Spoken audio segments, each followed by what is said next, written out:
নমস্কাৰ আপোনালোকে চাই আছে ক্ৰিকেট গুৰু আছাম ইউটিউব চেনেল ৰিয়ান পৰাগ শেহতীয়া সময়ত ট্ৰেন্ডিঙত আছে সমগ্ৰ নেশ্যনেল মিডিয়াত আলোচনা হৈ আছে আৰু লগতে আমি যদি ক'বলৈ যাওঁ ৰিয়ান পৰাগৰ কেপ্টেন্সিৰ বিষয়ে যথেষ্ট আলোচনা সমালোচনা হৈ আছে সাপোৰ্ট ইমান নাই সাধাৰণতে সকলোৱে বেছিকৈ ক্ৰিটিসাইজে কৰিছে বেছিকৈ বেয়াকেহে কৈছে যে ৰিয়ান পৰাগৰ কেপ্টেন্সিটো বহুত বেয়া হৈছে বুলি কৈছে কেপ্টেন্সি যদি কথা ক'বলৈ যাওঁ তেখেতক কেপ্টেন্সি দিছিলে নিজে সঞ্জু চেমছনে আৰু সঞ্জু চেমছনে অধিনায়কত্বটো দি তেখেতৰ জানেই আপোনালোকে উইকেট কিপিং কৰিব নোৱাৰাৰ কাৰণেই তেখেতে সাধাৰণতে খেলা নাই কেপ্টেইন হিচাপে খেলা নাই তেখেতে অকল বেটিং কৰিবলৈ নামিছে কিন্তু তাৰ পাছত তেখেত কেপ্টেইন যেহেতু নহয় তাৰ কাৰণে ৰাজস্থান ৰয়েলছ টিমটোৰ লোকচান হৈছে নেকি তাক লৈ সমগ্ৰ মিডিয়াত সমগ্ৰ ছ'চিয়েল মিডিয়াত এতিয়া আলোচনা হৈ আছে আৰু ৰিয়ান পৰাগকো বহুতে দায়ী কৰিছে গতিকে ৰিয়ান পৰাগক দায়ী কৰিবই সাধাৰণতে তেওঁ অধিনায়ক হয় আৰু মেইন কথাটো হ'ল যে আমাৰ ভাৰতবৰ্ষত আগৰ পৰা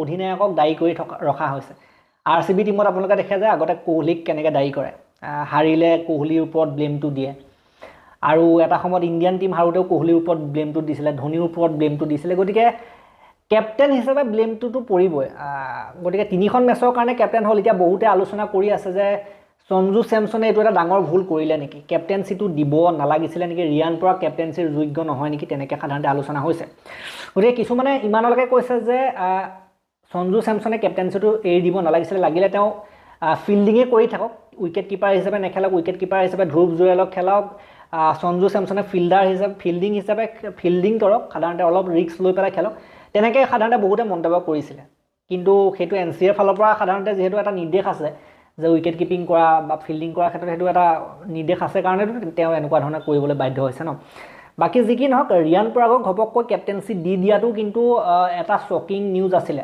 এটা বহুতে কৈ আছে যে ৰিয়ান পৰাগৰটো পাছত আগত সাধাৰণতে যশস্বী জয়সৱাল দাবীদাৰ হ'ব লাগিছিলে যদি সঞ্জু আঁতৰিছিলে তিনিখন মেচৰ কাৰণে তেতিয়া যশস্বী জয়সৱালক দিব লাগিছিলে এনেকুৱা ধৰণৰ কথা কিছুমানো ওলাই আছে ছ'চিয়েল মিডিয়াত আপোনালোকে জানে মানুহৰ মুখ আছে কথা ক'বই আলোচনা কৰিবই ভাল সময়ত ছাপোৰ্ট দিয়ে মানুহে বেয়া সময়ত সকলোৱে এটেকটো দিয়ে সেইটো আপোনালোকে সকলোৱে জানে ক্ৰিকেটত সেইটো চলে ক্ৰিকেটত সৰু ডাঙৰ ক্ৰিকেটাৰ সকলোৰে ক্ষেত্ৰত সেইটো চলে ৰিয়ান পৰাগৰ ক্ষেত্ৰতো সেইটো চলিছে গতিকে মেইন কথাটো এতিয়া কি হ'ল যে কেপ্টেন্সি ঘপককৈ দি দিলে কোনো সাধাৰণতে অভিজ্ঞতা নাছিলে আগতে IPLৰ কেপ্টেন্সি কৰা অভিজ্ঞতা নাছিলে ৰিয়ান পৰাগৰ প্ৰথম অভিজ্ঞতা আৰু কেপ্টেন্সিটো পোৱাৰ পৰা কেপ্টেন্সি কি কৰিছে কি নাই কৰা সেইটো পাছৰ কথা কিন্তু ৰিয়ান পৰাগৰ পাৰফৰ্মেন্সটো ডাউন হৈছে এইটো কিন্তু 100% সত্য কথা কেপ্টেন্সিটো তেওঁ কিমান ভাল কৰিছে বেয়া কৰিছে এইটো মই ক'বলৈ নাযাওঁ কাৰণ নতুন সোমাইছেহে IPLৰ নতুন অধিনায়ক হিচাপে খেলিছে তিনিখন মেচ পাইছে গতিকে অনভিজ্ঞ হিচাপে সাধাৰণতে অলপ কিবাকিবি ভুল কৰাটো সাধাৰণ কথা কিন্তু কেপ্টেন্সিটোৰ প্ৰেছাৰ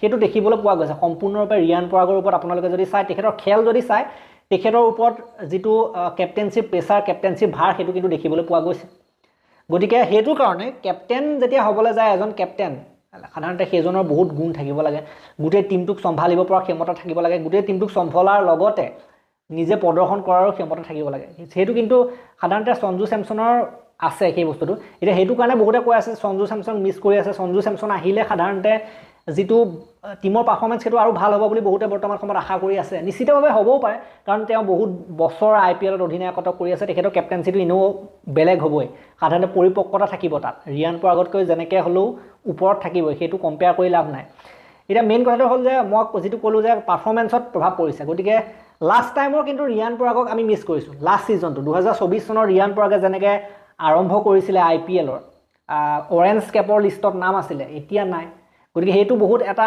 আমি মিছ কৰিছোঁ সেই 2024 চনৰ ৰিয়ান পৰাগটো মিছ কৰিছোঁ 2024 ৰিয়ান পৰাগে নিজেই সাধাৰণতে ধুনীয়াকৈ মেচ ফিনিছ কৰিছিলে খেল জিকাইছিলে খেল জিকত মুখ্য অৱদান দিছিলে মাজত খেল ধৰি ৰাখিছিলে খেল চলাই লৈ গৈছিলে গতিকে সেই ৰিয়ান পৰাগটোক আমি মিছ কৰিছোঁ হয়তো কেপ্টেন্সিৰ ভাৰৰ কাৰণে এনেকুৱা হৈছে নেকি ৰিয়ান পৰাগ আকৌ সেই 2024 চনৰ ফৰ্মত আহিব পাৰে নেকি কেপ্টেন্সিৰ ভাৰৰ কাৰণে তেখেতে খেলিব পৰা নাই নেকি বা 3 নম্বৰ পজিশ্যনত খেলি আছে সেইটো কাৰণে বেয়া হৈছে নেকি 4 নম্বৰত ভাল হ'ব নেকি এনেকুৱাও বিভিন্ন ধৰণৰ প্ৰশ্ন উঠি আছে আৰু কেপ্টেন্সিটোৰ লগতে বিভিন্ন ধৰণৰ প্ৰশ্ন প্ৰদৰ্শনৰ প্ৰশ্ন উত্থাপন হৈ আছে কিন্তু বিভিন্ন মানুহে কেপ্টেন্সিৰ কথা আলোচনা কৰিলেও এটা কথা ঠিক যে ৰিয়ান পৰাগে অকলেই গোটেই টিমটোৰ কাৰণে ভাল কৰিছে বা বেয়া কৰিছে এইটো নহয় গোটেই টিমটো যদি আপোনালোকে এজ এ হোল চাই গোটেই টিমটো কিন্তু পাৰফৰ্মেন্স একেবাৰে বেয়া বোলিং লাইনত একদম নিম্ন মানৰ পানীত হাঁহ নচৰা অৱস্থা হৈ আছে বৰ্তমান সময়ত ৰাজস্থান ৰয়েলছ টিমটোৰ আপোনালোকে যদি চাই বেলেগ পিটন খাইছে বলাৰসকলে, বিশেষকৈ জফ্ৰা আৰ্চাৰ, তেখেতৰ কোনো কণ্ট্ৰলে নোহোৱা হ'ল বলত, এনেকুৱাই পিটন খাইছে, এনেকুৱাই ৰান খৰচ কৰিছে,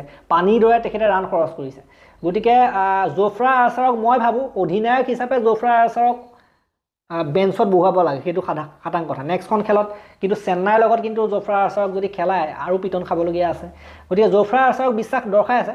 আৰু মেইন কথাটো হ'ল যে আৰু বেলেগ প্লেয়াৰৰ পাৰফৰ্মেঞ্চ ভাল হোৱা নাই, বেটিঙতো ভাল হোৱা নাই। জয়ছোৱালে একদম ফ্লপ মাৰিলে প্ৰথম 2খন।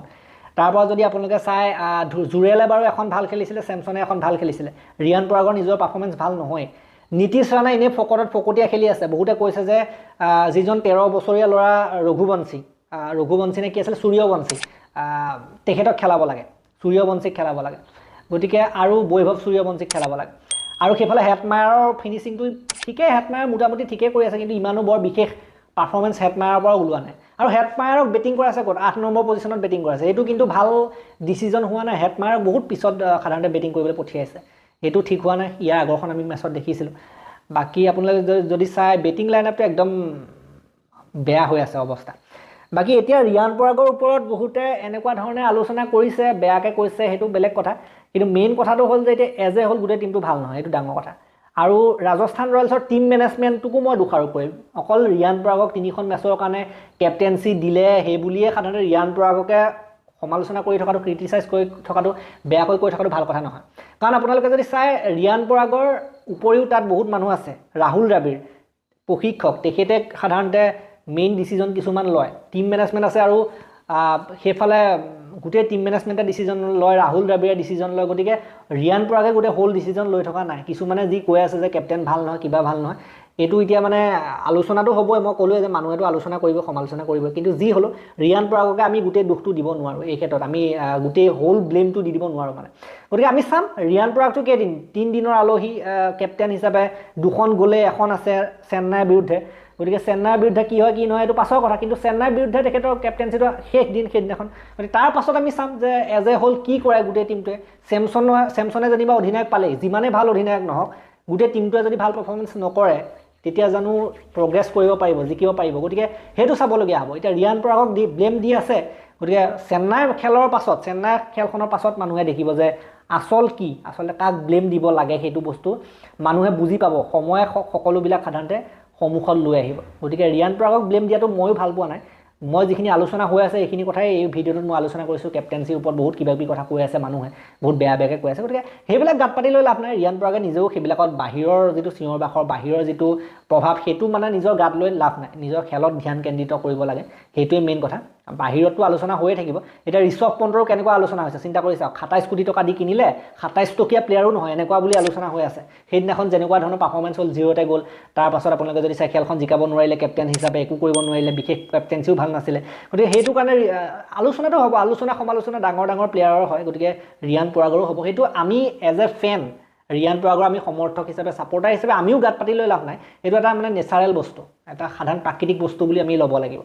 আৰু এই বস্তুবিলাক কেতিয়া বন্ধ হ'ব? এই বস্তুবিলাক তেতিয়া বন্ধ হ'ব যেতিয়া ৰিয়ান পৰাগে নিজৰ বেটেৰে সৈতে উত্তৰ দিব, নিজৰ কেপ্টেঞ্চিৰে সৈতে উত্তৰ দিয়াৰো সম্ভাৱনা আছে, যদিহে চেন্নাইক হৰুৱাব পাৰে কেনেবাকৈ। চেন্নাইক হৰুৱাটো ইমানো সহজ কথা নহয়। মই ক'লোৱে যে মুম্বাইক হৰুৱাই আহিছে, আগতেও আমি আলোচনা কৰিছোঁ ভিডিঅ'ত, মুম্বাইক হৰুৱাই আহিছে।